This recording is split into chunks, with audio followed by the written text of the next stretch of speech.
To solve x squared equals to 9, we can subtract 9 from both sides so that we'll be left with x squared minus 9 equals to 0. And this x squared minus 9 equals to 0 can be expressed as x squared, 9 also as 3 squared equals to 0. And by the application of the difference of two squares, it factors out as x minus 3, x plus 3 equals to 0. Then, by applying the zero products property, if x minus 3 times x plus 3 is 0, it means that x minus 3 is either 0 or x plus 3 is 0. So if x minus 3 is 0, it simply means x is 3, or if x plus 3 is 0, that means x equals to minus 3. And in short, we can say that x equals to plus or minus 3 as the root of the equation x squared equals to 9.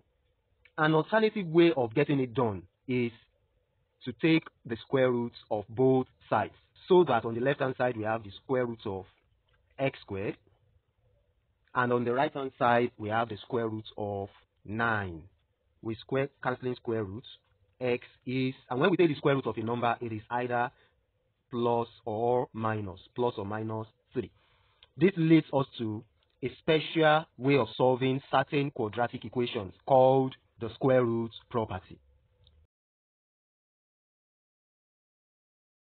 So we are looking at solving quadratic equations by the square root properties, and we take a couple of examples. This method of solving quadratic equation is applicable to quadratic equations of the form ax squared equals to c, where both a and c are constants.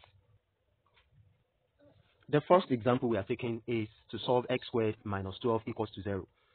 So the first thing we do is to add 12 to both sides. If x squared minus 12 equals to 0, adding 12 to both sides means we have x squared equals to 12.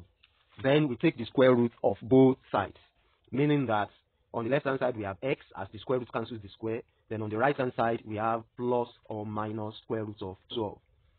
And in radical form, the square root of 12 can be simplified as the square root of 4 times 3, where the square root of 4 is 2, and that gives 2 root 3. Therefore, x is going to be plus or minus 2 root 3 in radical form as the root of the quadratic equation using the square root property, which is the fact that when we take the square root of a number, it could be positive or negative. Here is another example, but this time around we have to solve to 2 decimal places and not in radical form.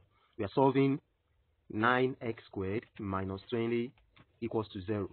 So the first step is to add 20 to both sides. So we have 9x squared equals to 20. Then we divide both sides by 9 so that we have x squared equals to 20 over 9.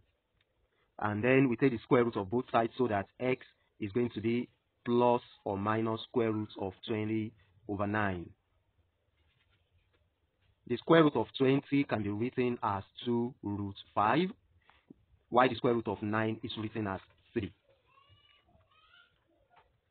Then x is going to be 2 times the square root of 5. The square root of 5 is, so 3 decimal places, 2.236, then over 3.